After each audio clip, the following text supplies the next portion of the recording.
Hey guys, welcome to episode 12 of Dash and Holmesy Take Your Hearts. I'm one of your hosts, Dash, along with my co-host, Holmesy. Howdy, how we doing? I'm doing good, man. How are you? Very, very good. I'm just going to hijack the start of the show here for any audio listeners and send your birthday wishes to at Dash Gamer on Twitter if you can, please, because it was his birthday the day before this one. Yeah. For when we're recording today. Probably not the same day as going live, but happy birthday, Dash, for the 19th of February. Thank you, my brother. Thank you very much. Yeah, old man right here now in his 30s. Big 3-0. Yeah. Sorry, as you were, continue. Retirement age, pensioner's card on its way. Yeah. Oh my God. That's okay. Thanks, Holmesy. I really appreciate that, man. It's all good, man. Guys, if you didn't know, this is Dash and Holmesy Take Your Hearts. It's our tri-weekly book club-inspired gaming podcast where Holmesy and I will dive into some of the hottest games out. We are currently playing Persona 5, and we're going to be dissecting Holmesy's first playthrough of the game. We're already about a good way into it. We're about maybe 75% into it, guys. So if you haven't catched our earlier episodes, please do jump back to episode 1 if you're playing along and take a listen. But if you like that, make sure that you follow us over on SoundCloud, soundcloud.com/dashandholmesy. Dashandholmesy.com is our home hub now, so you can go there and check it out. But also on iTunes and Spotify, where you can give us a cheeky 5-star rating. Now, Holmesy, first, actually some housekeeping first. Open Your Hearts. Yeah. Kingdom Hearts special. So we discussed this a little bit ago. We were going to do it episodically, but Holmesy blew his load. I've finished the game. I'm already I think over halfway through my 100% run on Proud mode. So we're platinum in the game already. We're on our way. I still haven't finished my first run yet. Oh boy, because I've been I'm stacked. Look, it's spread thin. What is that? Jump Force 2. Yeah, look, true. I got to get through this one again as well. And no, wait, Detroit Become Human again? Yeah. Okay. I want to. Well, I'm trying to platinum it. So, oh boy. So I've got a few things. Plus, I've got a couple other games on its way and all this other stuff. And I'm playing through some of the demos with Nintendo and Steins Gate. I've got to still play. There's so many things I've got right now, but Kingdom Hearts is going to be my main focus for the next week because, guys, next week, Holmesy and I will be sitting down and doing our Open Your Hearts special. Yeah. I know Holmesy's he's keen. He is keen as fuck. There is a lot to say. Yes. And so he's got some notes and everything. We're not going to talk about it. We haven't talked about it yet. I'm very excited to actually talk about it with Holmesy because there has been a couple moments in this game I'm already like, give me some tissues, please. So, no, I'm really, really, really excited to sit down with Holmesy and talk about that. That'll be next week, guys. So keep your eyes and ears peeled for that one. Dash and Holmesy, Open Your Hearts will be next week. And guys, we are proud to also announce Dash and Holmesy. Now, at first it was going to be called Dash and Holmesy Go Full Body, but the fans have spoken. In September, Dash and Holmesy will break your hearts. From Take Your Hearts to Open Your Hearts to Break Your Hearts. So Dash and Holmesy Break Your Hearts will be our Catherine special. We'll be sitting down and talking about Catherine Full Body. Holmesy did not play the original Catherine. So I've never played. I've seen the cover of one of these games and I was like, this doesn't look like a kid, like any kind of kids game whatsoever. And I think it was just the first Catherine game, and I was like, okay, I don't really know if I'm gonna play this. And I think I saw it the first time I saw the cover, I was living with my parents, and I was like, I'm not gonna play that because I don't want them to see me playing a game like this. So we might just steer clear of that entirely. Well, Holmesy, get ready because I tell you what, I only played it for the first time sometime this year. That cover looks different to the one that I saw. Well, this is the Xbox 360 version. This is the original Catherine. So yeah, get ready because you're in for a ride. If you I know you're not the biggest weeb. You do like weeb stuff, even though you're a weeb and you deny you're a closet weeb. Right? Dash is the true weeb. He's the hardcore weeb. Closet weeb over here is Sword Art Online. Anyway, so get ready because you're in for a ride on this one. I honestly thought the same thing as you. I didn't really touch it because I didn't find it to be anything special, but I picked it up earlier in the year and I was like, I should give it a go. And holy shit, it is really fucking funny, really good. And the thing that you probably were concerned about, the length of the game, it's short. So you don't really have to worry about that. I completed this one in 8 hours. So after Persona 5's game length, we're more clocking in 74 hours now. It's just we need a shorter game to pod. We need a shorter game. Yeah, well, we're definitely doing that. And some other games, we're going to have, in between Take Your Hearts to a few of our other projects, there will be other games that we will be covering, probably one-off specials more than anything, and a couple episodic ones as well as we go. Who knows, Destiny 3 might drop, and Holmesy will definitely want to do something on that, so... 100%. Yeah, definitely. Holmesy, let's jump into the main show. I want to tell you something now. You have been playing this game at your own pace for 355 days now.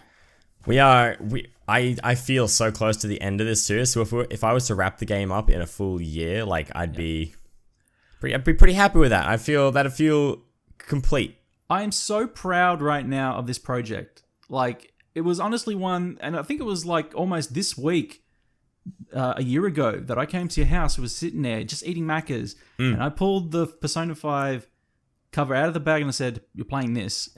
I didn't know what I was in for. I had no idea what I was in for, and I didn't expect this. This is like, I mean, I don't think there's many other games out there that I've sank this many hours into. Sitting down and playing this for a pod for 70 plus hours is huge. Yeah. Not something that I would do with anyone and everyone. I'm glad that we're doing the pod together, but it's I've spent far longer on this game than I originally expected, especially in Kamashida's Palace, but I'm sure you guys are sick of hearing about that already, but we feel so close to the end. Seriously. Oh man, it's great. After the events that have happened, I feel so close to the end. It's great because I remember, like, I pulled it up and I retweeted it. I said, when you find out that Persona 5 is 120 hours long, and I pulled up that tweet, that screen cap I took of you of the first stream you did of it a year ago, and your face is just like, oh my god. Yep. I'm really glad I didn't choose to stream this though. Like, I feel like it wouldn't have taken as much in if I had sat down, streamed it, and played it with my own viewers as well. It would be great for them to enjoy it and sit down and watch it, but I don't think I would take in as much as I have already, and I think I bring more to the podcast having played it in my own time and paying attention to the story and not another Twitch chat. Yeah, it's one of those things where I'm also glad you didn't.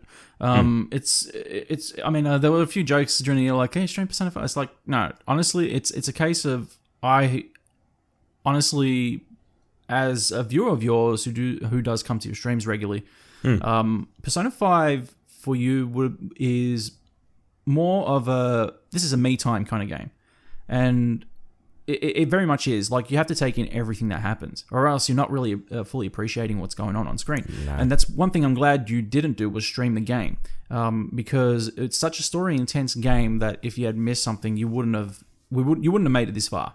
Nah. And I'm glad you kind of sat back and said, I'm going to do this at my own pace. This is actually going to be a project that I think will do well. And honestly, I'm so happy that you've made it this far into it. And so my question is, from me, I'm pretty sure I probably asked you this in the first episode, but it was so long ago now. How are you feeling now from the initial point that I actually handed you that game to now?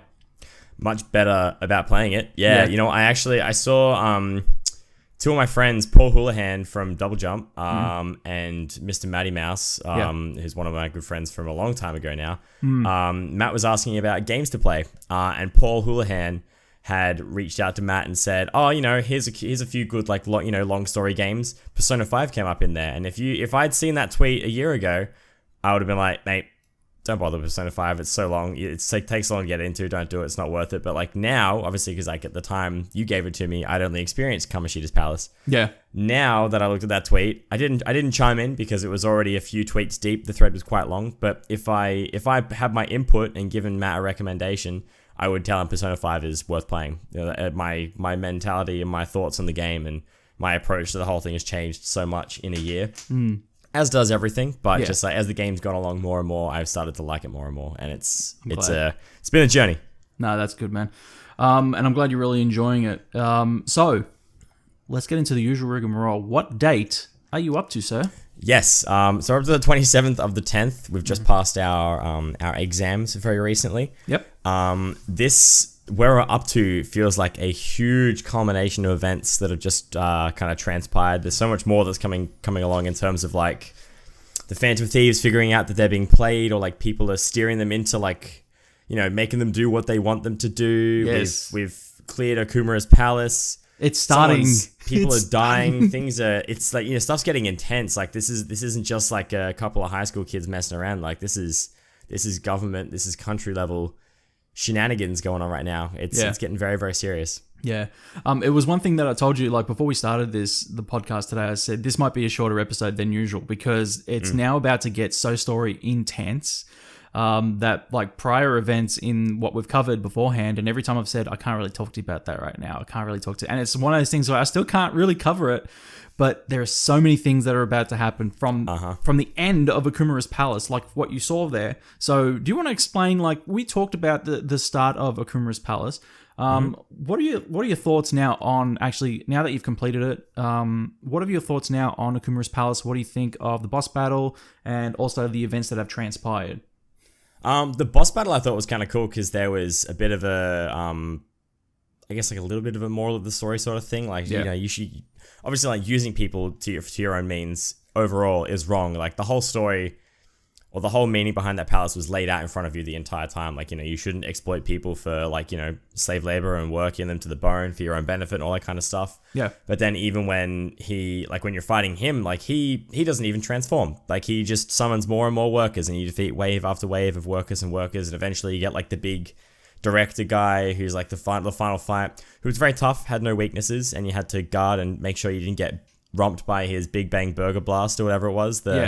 The Big Bang Order. That was the first time I didn't know what was happening. I got romped by that, and I had to start the fight over. It took me 2 tries, which is, I'm quite proud of that. But,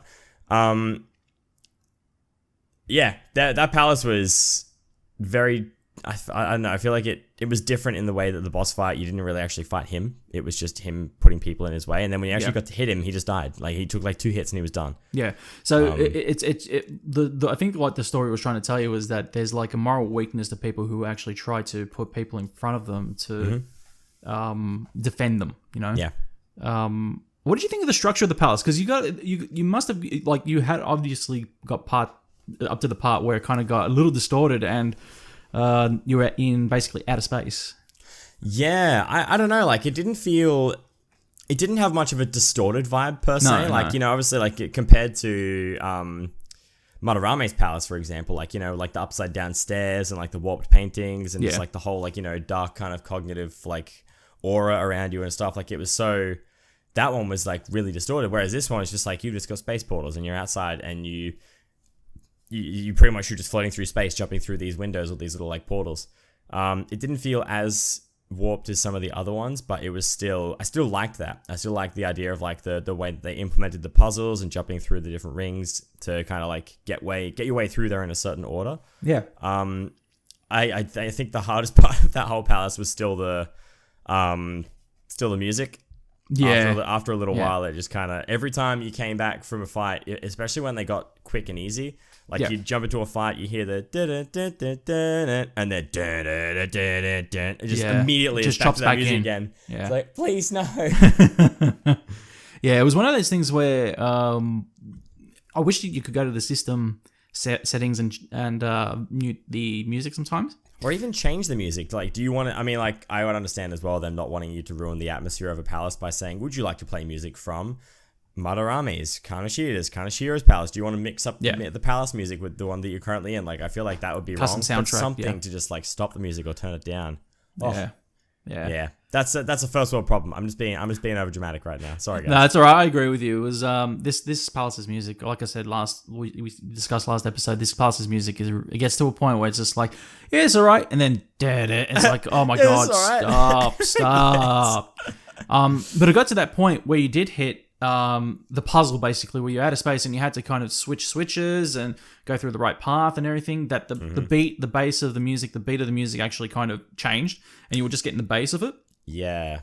Which is kind of was a bit of an ear relief, basically, like an earworm relief. It was nice to hear a change in music. I did find at one point, like, the last area of the puzzles for the rings you had to jump through, I got a little stuck because I didn't quite understand how the puzzle worked. All right. And then I had to kind of go through this one bit 2 or 3 times before I realized, like, oh, you have to have this switch on and jump through this color in that order in that place. And eventually I got it, but I spent about 20 minutes on one set of gates. Yeah. And then I finally got there. The one thing about the boss fight that I hated, and I hate it with anything that's like a big boss fight, like something, especially given the time you get, is a time-sensitive boss fight. Do not do time-sensitive boss fights. It is the most stressful scenario when you get put into a half hour time limit for a boss fight, and you don't know whether it's like, okay, do I have to rush this? Like, is this actually going to take me 30 minutes? Like, am I going to get down to the last minute if I pour my heart and soul into doing this fight? Or am I going to finish it with 15 minutes left and it's just giving you way too much? Yeah. And in the end, I did it with 10 minutes left. But, like, I liked it when they had the whole escape the exploding palace, because he did the self-destruct thing to take his spaceship away. Like, that was cool because you had to sprint. And I thought, exploration mechanic, knowing where you had to go. You get to a certain point and the time's over. But time-sensitive boss fights just make it unenjoyable in a way. Like, I kept looking at that clock. I'm just like, the second time I played through it, I was like, if I lose to the timer, I am going to turn the PS4 off and come back to this later, because I'm not losing to a clock as well as the boss in 2 playthroughs. It's going to do my head in. So this you actually lost this boss battle. The first time I did, because I wasn't ready for... I didn't realize after... Because you know how he does the Big Bang Order? Yeah. He does Big Bang Order, and then the actual Big Bang Burger comes in. Oh, wow. Okay, yeah. But I didn't realize that it came after, like, one set of your team's turn. So, like, it was a Big Bang Order, then, like, my 4 team, and then the order comes in, and you cop it to the face. But, like, I had full health, and I still died. So, the next time it came through, I guarded every single time. I think it might have also been that I hadn't upgraded my character's accessories, like your defense armor or anything like that. So... After the fight, I went back and upgraded my stuff, but I got knocked out by the Big Bang Order the first time. Then every time it came through after that, I just made every single player guard. So we got there, but the second time was just, I was just worried about the clock. Wow. Yeah. That's interesting. Yeah, I've never actually lost to Okumura. Really? Yeah, no, I've copped it a few times from him. Actually, you know what? The first time we went through, now that I recall, I got lucky. Like, I got really lucky because I would have lost. It might have been because he lowered my defense or something. I think he might have lowered my defense as a debuff behind me, which is why I died in one hit. I just wasn't ready for it. Yeah, no, I get you. No, luckily I've never gotten that. So there you go. Yeah. No, that's interesting. Tell me a little bit about what you've gotten from the story arc of Okumura's Palace as well. Yeah, so seeing... I guess Haru's resolve at the end of it was pretty nice. She's obviously turning on her own father and trying to change. Kind of, yeah. Changing a family member's heart is pretty full on. Obviously, we've seen like sort of something similar changing Futaba's heart, but she asked for that, and we're doing that as a favor for her. Like, that's an entirely different scenario. But every single other one has either been like, a teacher, and again, or I guess like a teacher, almost like a foster parent with Madarame. Someone blackmailing you as well. Like, there's lots of different scenarios we've been in, but someone going against their family member again another first.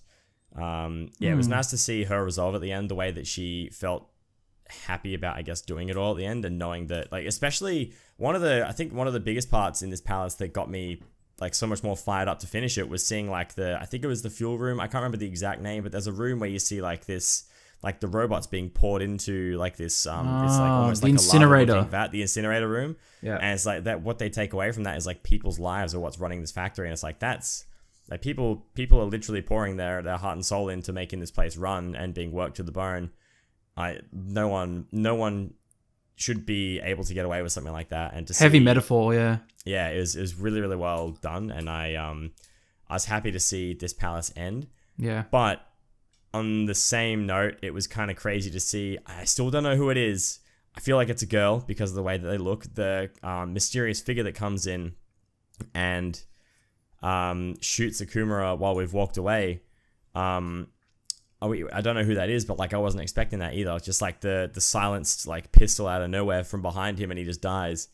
I didn't know who that was going to be. I don't know who it is. I feel like it's a girl because they walk in and they're wearing heels. Yeah. That's all I can take away. And they keep saying he in the dialogue when they're talking about it later. They keep saying like, oh, he, don't know who he is. We have to find out who he is. We have to find and catch him. But they walk down to Okumura and shoot him again in the head once to kill his shadow. But they're wearing high heels. So it's got to be a girl. It's got to be a female of some sort. At first, I thought it might have been Sae's shadow or something, and she's somehow able to go to different palaces. But that doesn't make any sense. So it's not that. But we'll see. Also blew my mind that... Am I able to talk about the next palace? Yes. Also blew my mind that Sae is the next target. What the fuck? Oh my god. Yeah. Yes. So did not see that coming. So you've seen the next palace? I haven't gotten into it. No, I've just I was into the I'm not up to it. I'm up to the bit where, because you know how you have little cutscenes where it's like the slides and you're in the interrogation room again. When Sae's like, let's talk about your next target, and she throws down like the calling card, which is like addressed as Sae Niijima, and I was like, oh, what the fuck? I've like typed it on my phone and be like, Sae is the next target. What the fuck? Yeah. So I was very surprised to see that. I didn't see her being a target, but I'm curious then if that's the case, because we get caught inside a palace. Does that mean that we are inside at the start of the game? Does that mean we're inside her palace when we get caught? I don't know. I'm waiting to see what happens when we go in there, because if that is the one, I'm going to be so happy to see that. It's going to be really cool because it's also really pretty and very colorful. But so wait. Yeah, have you seen the palace one now? I haven't. No. But so how do you know it's pretty and colorful?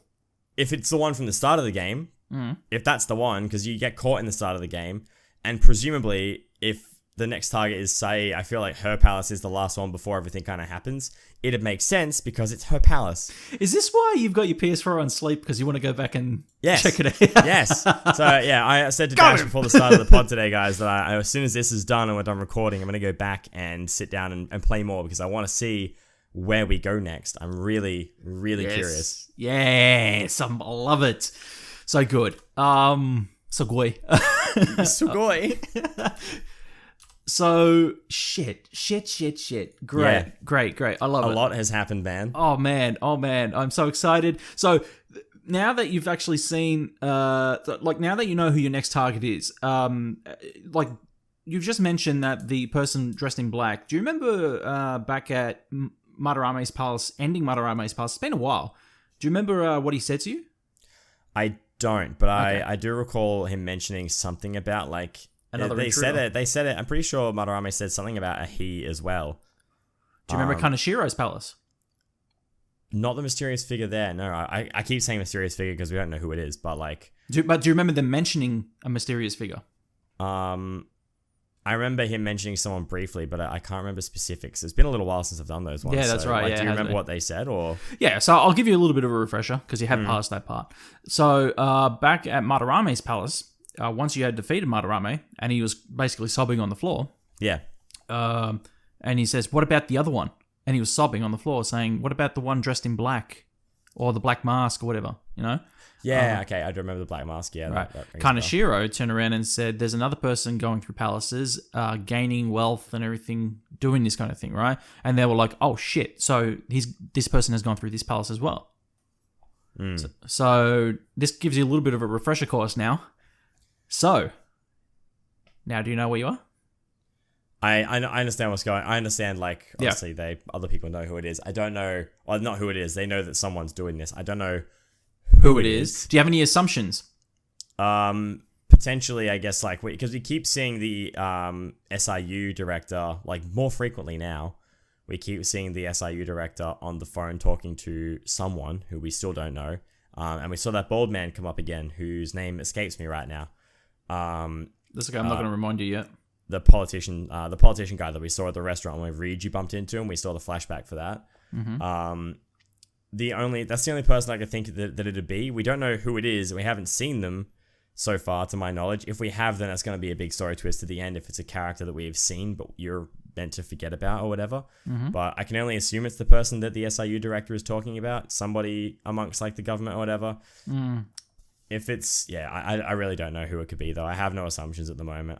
First, like I said, I thought it might have been like Sae's shadow or something like that, but that doesn't make sense because the shadows are limited to their palaces, to my knowledge. So where are you up to exactly right now? Like, what did you just switch off your PlayStation from? Futaba and Senpai talking to Sujiro because he found her calling card.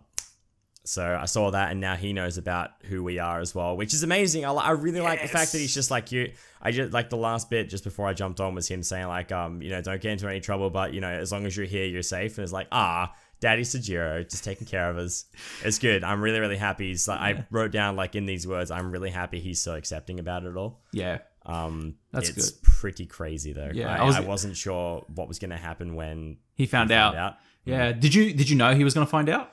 I figured it was going to happen eventually. Like all these little times where he's seen like, Futaba and Senpai talking on like or texting on the phone, but not like they're texting but not talking to each other, and then like, you know, they have these piked interest periods about like stuff to do with the Phantom Thieves, and he's like, but doesn't really say much or think much of it. But he's especially when he goes through and talks about like he names all these different points in your like lives and like things that he's noticed about like, oh, you know, you turn up in this school and then the teacher has this thing, and then like the student of Madarame happens to be one of your friends, and like he links all these things together, and it's like, this guy used to work for the government. Of course he's going to be clued into all this shit. So he's had his own suspicions, and then to see it all kind of like his mind, his little mind has just been blown. It's great. So it's great. I'm happy to see it. I'm really stoked that he's accepting of it all. So good. I love it. I love that you're up to this part, man, because as I said, this is where the story really fucking like it took off, but now this is really because you're now. I will tell you that from where you are, Sae Niijima onwards, this is the final arc. Like you are up to now. I think it's the final leg of the story. Yeah. It just takes off tenfold from here. You're gonna find out shit that you thought, nope, but it is. Yeah, so it's going to be really fun to see some of this, as well as like now you're going back to go and play and see the palace and everything. I just want to, oh man, so good. Haru's True Awakening though. Yeah. So let's talk a little bit about that as well, and the resolve, because the resolve is kind of confronting. So tell me a little bit about your feelings on the resolvement, on what the events that actually transpired right at the end of that palace with the father and everything, and what exactly happened there. Yeah, so seeing, obviously because we know like the mental shutdown doesn't happen immediately after you, like their shadow dies, like it takes some time for it to affect that person. Obviously we see Okumura doing his press conference, and then he has a cardiac arrest. Like that's full on, obviously. Yeah. My only question that I had, like seeing it happen, was like, Haru has never seen one of these things go down. Like she doesn't know about like what the actual process involves, and like, you know, what the right or wrong thing is to do. Even we don't have full confidence in telling her like, you know, he shouldn't have died. Yeah. People are like, that he shouldn't have died. He should have stayed alive. Like no one's saying like he will definitely live. Like when it happened, everyone's second guessing what the consequences were of their actions. Yeah. They've gone through and done obviously Kaneshiro, Kamoshida, Madarame, like done all these different palaces, and Futaba's obviously, and they're still alive. I was expecting Haru to turn against us, or at least like push us away from her for like, you know, basically saying, you know, you guys have helped me, you guys have assisted me in killing my dad kind of thing. But I mean, there's enough evidence eventually to show that like it wasn't them. The fact that they turn around and seem to like show such a lack of confidence in their understandings of like the metaverse, though, it just makes me question like how Haru just suddenly seemed to think like, you know, they didn't kill my dad, someone else killed my dad, because we didn't even know that someone had set us up until very recently.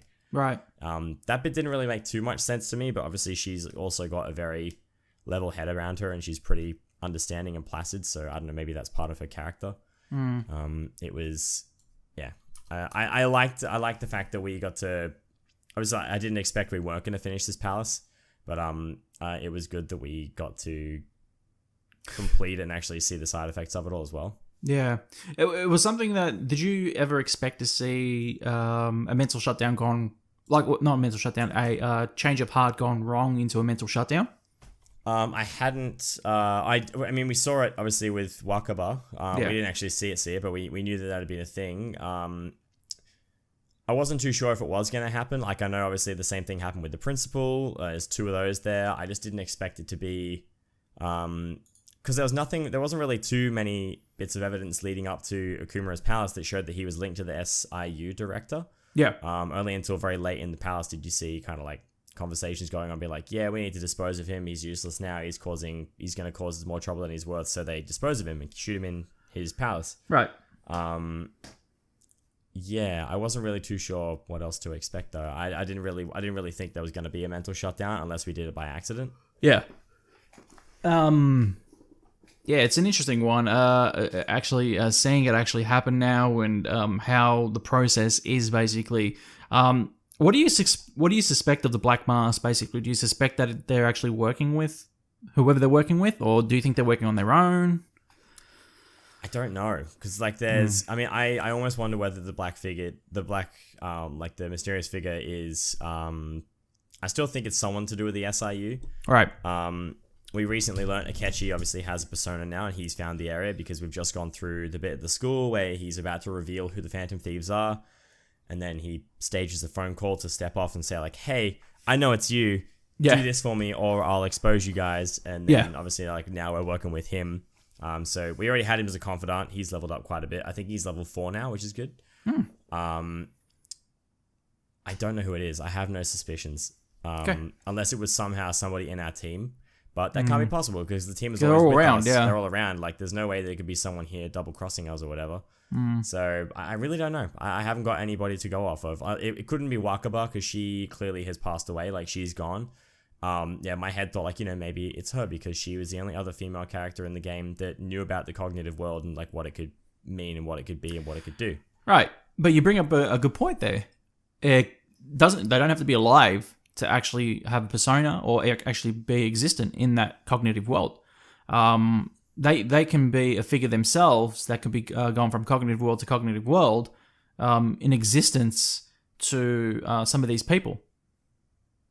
Well, then it could be Wakaba, I guess. But the thing is, she died in the real world because of a mental shutdown, which caused her to fall in front of a car. So she should be dead. Right. In theory, if the same thing has happened to the principal and the same thing that happened to Okumura has happened to her, which is that literally the same thing happened to the principal. He walked into the middle of the road having a cardiac arrest and got hit by a car. Same thing happened to Wakaba's physical body. Yeah. And then Okumura, the same thing happened in the middle of a conference. He had a cardiac arrest and dropped dead. Yeah. So I don't expect it to be Wakaba's shadow or something like that. But I mean, like, she obviously did a lot of research too. So she somehow kept herself alive in the metaverse and died in real life. Like, I don't know whether that's a possibility. That being said, if it is something like that, there's nothing in the game that's indicated that was possible previously. So I'd be intrigued to see if that is the case. Cool. So today I saw on your Instagram story feed that you were grinding mementos. Let's talk a little bit about that too. Oh yeah. I just have one to clear. I didn't realize how far down that place actually goes. The only thing I was sad about is that when you get to a certain point, I cleared out the guy that I had to defeat, and then I had to like travel back up like 3 or 4 levels to get to a save point and then quick travel out of it. Right. And at one point I was like, is it seriously going to make me travel all the way back through 4 levels of metaverse just to like get out? And then I realized you get to the save point, you can teleport out. Just skip back, yeah. Yeah. I haven't been in there too often. But, okay. Yeah, no change this time. Still haven't fought the Reaper, but I want to get to a level where I can do it. We're level 44 now, I think. Yeah. I still don't think I'm ready, but I would like to get to a level where I can at least see it and fight it and defeat it. Well, it'd be a nice rare trophy for you to add to your list. Yeah, I saw there's a trophy, so I'm like, well, I know it's possible, but I just don't know how hard it's going to be because clearly it's a strong fight. So it's hard. Yeah. It's hard. I don't think I've got the trophy yet. I don't know yet. I haven't even checked. I should check. But I want to see what it looks like though. That's the only thing I haven't. Maybe I'll just Google it. And I want to see like what the Reaper actually looks like. Yeah. You can do that if you obviously, want. I have an idea. I'll send you a clip if you really, really want to. I don't want you fucking like oops and then like shit. Well, I'll have a peruse on the internet. I'll send you a nice clip. So in saying that, have you gotten to the part that you should be at in Mementos, or have you kind of said no? I'll get back to that in a second. I don't think I'm quite far through enough as I should be because when I did the last one, like the fight was very easy. Yeah. It was a shadow that I had fought like a weaker version of, like it looked physically the same. Most of the enemies I'm fighting in the Mementos now are level 30, 29, something like that. And most of the ones we fought in OKUMURA'S Palace are up around about like, 35s, 44s at the max. Yeah. So I'm clearly fighting ones that I'm much stronger than. On the flip side of that, though, it means it's very, very easy for me to gather masks and infuse them into my current persona. Because I have 5 now that are all around about level 39, 40, 44, somewhere in like that area. Yeah. So they're all pretty strong. I've picked ones with good resistances and defense and like strength and all that kind of stuff. So for our personas, we're in a great spot. I've got a lot of good ones there. I've also managed to freaking raise all my stats to level 4 now. Oh, cool. Seriously. You're almost there. Everything's happened today. Like I went through and I leveled up. All the ones that were level 3 have just like skipped up to level 4 now. So I can finally grow a bond with Futaba. Yeah. Oh god. Which is great. That took me forever until I could actually do that. So I've created that. Yeah. There's also I now have a new confidant with Hawaii. Okay, you're cool. Yeah. I got to see the gun in there because I raised my guts. Yeah. In the bag. So now we're doing like odd jobs for him. But for a punk like you. For a punk like you, yeah. The memento stuff has been good though. It's been like doing that and grinding mementos and grinding stats has been satisfying because now a lot of the grinding I've been doing in my last playthroughs have all kind of come into effect now. It's good. The public's very happy. The public's perception of the Phantom Thieves right now. We're in like 20% right now. Yeah, what the fuck happened? Because everyone thinks we killed Okumura. Yeah, which sucks because obviously that's what these people wanted us to do. We found knowing you, what was your reaction to seeing your meter go boom? Well, I had more of a reaction when it went up so quickly because I saw it. Like I'm thinking like to myself, I feel like we're still pretty early game, or like we're at least halfway through, and then I look at this bar sitting at like 90%. I'm like, that shouldn't be there, and if it is there now, it's not going to be there for long. And sure enough, here we are. Story twist is 20%. It's dropped all the way down, and people are like posting comments like, "Just end the world already," or like, "Oh, people like murderers deserve to die," and all this stuff. It's like, well, the SIU is the one that's done this because obviously they've hacked our website. Yeah, they've influenced the Okumura voting. They've influenced so much to make things go the way they want it to, and it's crazy. Yeah. Speaking of the confidant thing that we brought up just then, so you have got a new confidant in Hawaii. Anybody else, or is it just that? No new ones since the last ep we recorded. I know Igor has gone up to level 9 now, so Igor keeps giving us new stuff. Sae has gone to level 5 with like the interactions we have. We had another DNM with Morgana on the bed like before we went to sleep, so he's on level 6 now. They're all the ones I've really leveled up since. I haven't had anything else kind of. No new confidants at all. I don't think so. No, unless there's any that I should have that I'm missing. I don't think so. Oh, I'll give you a tip. Check your map. So when you're in, press the R1 button. Check your map. Kanda is a church or a city where there's a church. Make sure you go there. There'll be a girl playing shogi in the front row on the right hand side. Go speak to her. That's a new confidant for you, just in case that it'll give you more powers, more abilities. If you level up with her, that will give you more abilities when you're in some battles as well. So that's definitely useful. So definitely speak with her. Okay. That'll help you out. Cool. Yeah. Especially in the next palace that's coming up, you're going to need some help. Okay. Yeah. Right. The new I won't spoil too much of it. The new palace as well. It's not structured the same. In terms of the way you can just go in and go out willy nilly. So I'm just forewarning you there because I know how you are about having free reign on a video game. I like open world games, all right? It's just I know you do. They've warmed us up to it so much already, being able to like go in and out of a palace all the time. But you got to appreciate the fact that also shit changes too. It's not going to be the same shit every fucking time. Nah, it's true. So this is something that you're going to expect, but it's something you're also going to appreciate too. As I said, with this story now, it's just shit's happening. There's a reason it's structured like that. So I think it's definitely something you're going to be. Well, I think this palace. As soon as you jump in, you're going to be like, love it because it's definitely a part of the story that you're going to appreciate. Okay. Now, I've already asked her how much romances have you grown. So, talk to me about your romances. Have you been working on that? No, well, none of them. I've been looking every time I have a free day, and there's stuff like we had time between obviously finishing Okumura's palace and the actual change of heart. Oh, excuse me. How can I yawn? That's right. Me too. Yeah, I haven't really had a chance to romance anybody else. Obviously, like when I saw that we could talk to Futaba, like I'm not planning on. Like I said, I want to romance every character, but like I saw we could talk to Futaba anyway, and she was one of the only characters that actually, when you go to the map, you press R1 and R1 again, and you can check on it square or whatever. You can see your confidants, and if you hover over the different cities, it says like up, like you're actually gonna grow. Yeah. All the other ones have just had like a blue tag on them and no up or like no rank up kind of thing, so I've just not bothered. Futaba's one had up, so I was like, okay, this is the first time I can interact with you, I'll talk to you. And same with Hawaii. They're the only two that I've been really increasing. Nothing else has really kind of changed there. Fair enough. Been more of the same. Arn is still our obviously our first romance. I noticed though that nothing really kind of changes. Like I was wondering whether having a romance in the game would change some of the dialogue and behaviors of the characters. Yeah. I don't know how hard that would be to develop in a game though, but her behavior around the team and like placement, like they're not really like romantic in the team. They're very much like, this is what we're doing as a team. Yeah. So at the moment just Arn though. Fusions, powers, gaining new masks. Talk to me. Anything new? We had a pretty bad network fusion. Like I put through I just put one in just to see what I got, and it went to I put in like a level 30. I can't remember what the one was now. I put in like a level 30 something, and it came back as like a level 31, like some stupid like weird little slug thing. So all the other ones have been amazing so far. So some of my best Persona have come from network fusions with other people playing the game and just being like, take that one, do it. Interesting. So that's been good. But yeah, I've really just been planning. My strategy at the moment with my Persona has been keeping my 5 favorites that have got like a whole collection of really powerful and useful abilities. Like, I don't know the names of the spells right now, but one's to raise defense for an ally for 3 turns. One's to raise attack for your team for 3 turns, like everyone.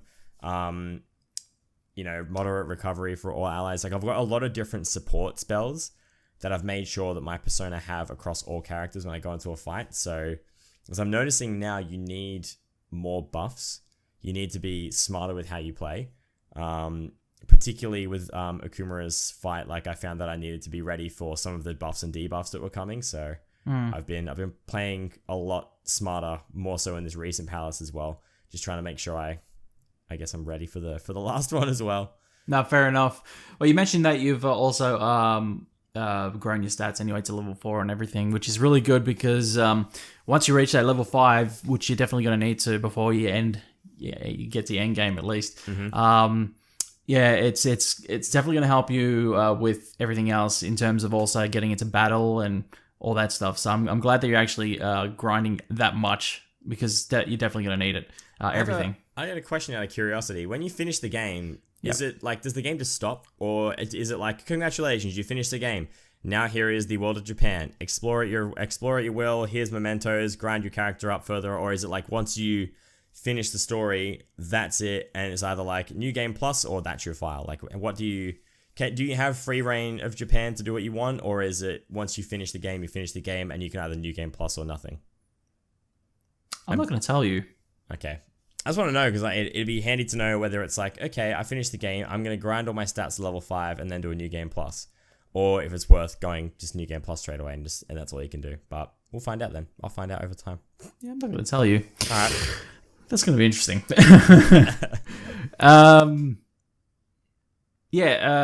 Still your favorite character? Still Sojiro? Still Sojiro. Yeah, still Sojiro. He's Daddy Sojiro. Daddy Soji. He's been really, really cool throughout the entire game so far, and he reminds me a bit of not quite in the same way, but he reminds me of like a friendly Professor Snape, where he's real rough and tough and disciplinary on the outside. Like obviously Snape instead in Harry Potter has this disdain for Harry because of James's influence in Snape's life. But in this game, like Sojiro is like work hard, do good in school, focus on your work, and you'll be a good member of society. But on the inside, he's really like, I really care for this kid, and I want to make sure that I do the best by him, and also with Futaba and all that too. So he's like a s'more. He's hard and crunchy on the outside, but sweet and soft on the inside. Holmesy, before we began, I told you that this might be a shorter one, because of some of the story elements that I can't really cover with you. So I want you to ask me, like, do you have any questions for me?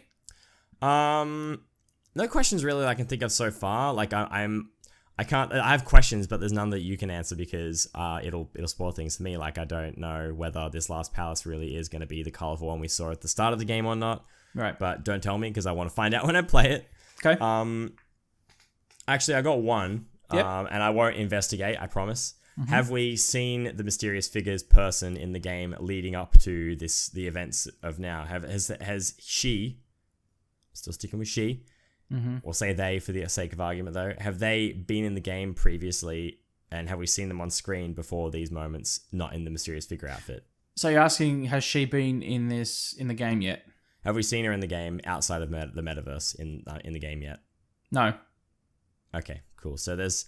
Now I'm gonna throw it back to you and say it's because of your wording. Well, I said, has she ever been on screen outside the metaverse? No. No? Okay. All right. Okay. All right. Well, we'll see who that is. That's the only thing that I can really think of. There's nothing else that I don't have like a grasp on in the game so far. Like, the only other thing I can think of actually now that I look at this is, why does our character never tell our team about the Velvet Room? Nobody else in this entire duration of the story knows that we have a Velvet Room to go into and customize our different persona. Nobody else knows that we are speaking to Igor and his two assistants. Why do we never tell them about that? Like, ever. He clearly knows what's going on and he's preparing us for something. Why does he never come out of the Velvet Room one day and be like, yo, this fucking guy named Igor keeps telling us shit's gonna get serious. We should like pony up. Like, why does he never do that? Is there why? Or is there a reason we'll find out? Yep. Okay. So this is good. I'm glad you're thinking of all this stuff, because these are questions that will probably end up eventuating. I'm not going to say what. Hey, Ryan from Pop Culturist, just stopping by to say happy birthday, Dash, and I love you all in the face. Thank you, brother. But yeah, look, I'm not going to answer it. You're going to have to find out for yourself. Okay. That's one that you're going to have to find out for yourself. Now, last episode, we played a quick rapid-fire game of one word. So I'm only going to give you one name this time. First thing that pops in your head. Okumura. Dead. Cool. Actually, I got one more for you. I didn't think I asked you last time. Igor. Suspicious. Why? Well, I mean, we found him. I can't recall how we find him in the start of the game. No, he invades one of our... Or we were asleep and he pops up in our dreams. I think it's like the first time we ever interact with him. We never talk to him. He's always talk. Oh, we should talk to him. We very rarely talk to him. He's always telling us stuff, but he knows so much about what's going on, and he's rehabilitating us. Sorry, words.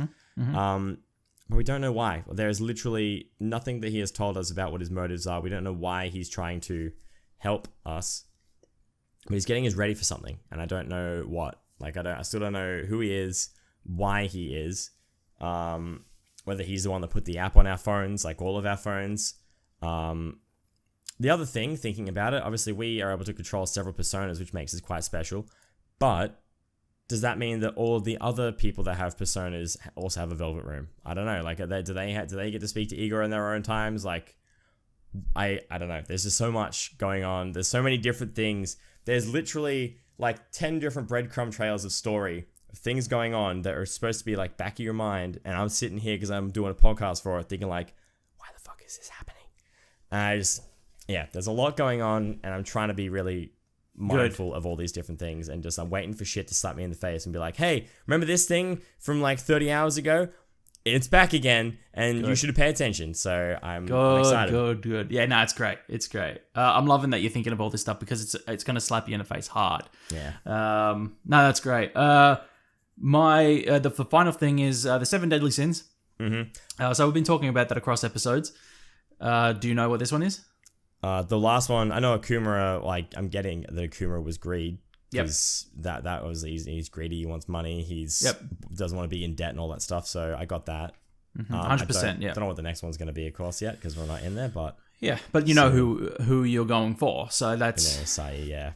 That's going to be interesting for you to see how this all ends up. I mean, I feel like we don't get there in the end anyway. I feel like this is the palace that we're going to go through, where we're literally going to play through this palace all the way up to a certain point, and then it's like, and now we're here, and we're going to finish the palace and get caught, and then we're going to come back to that interrogation room because we've been through all the interrogation, and then it's going to be like, and now here we are. Well, let's go catch the people from the SIU. It's going to be Sae on our side, and I feel like she's going to have maybe a persona. I don't know. Something's going to happen.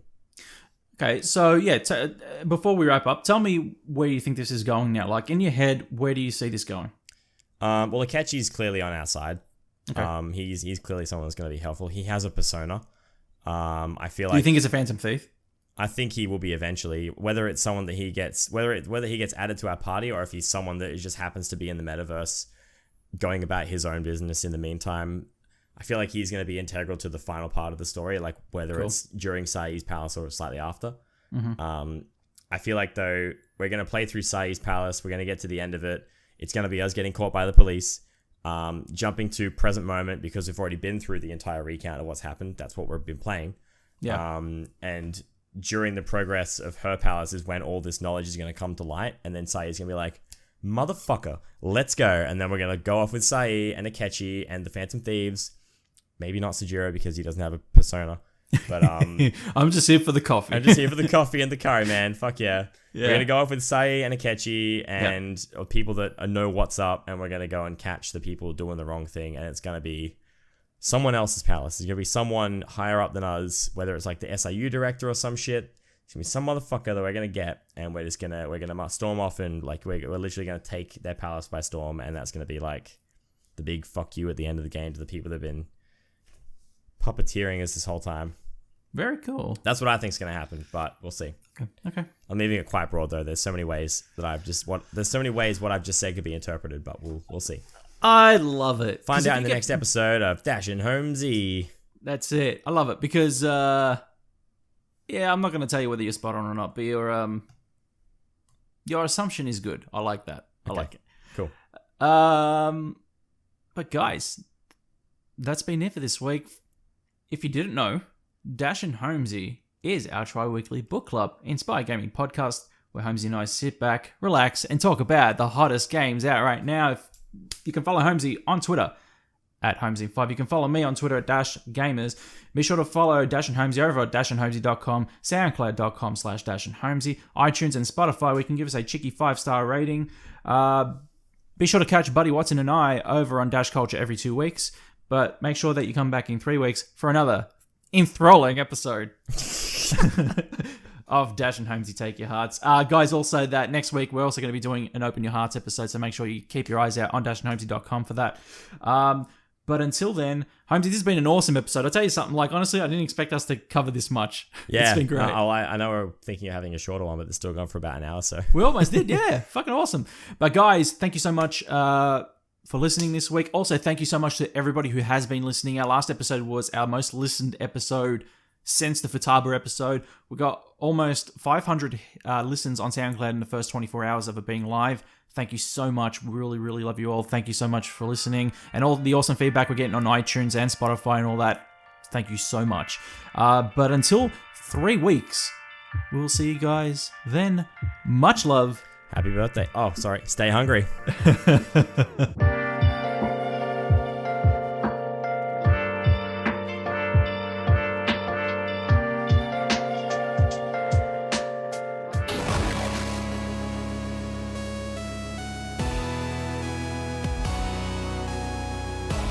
dashgamer.com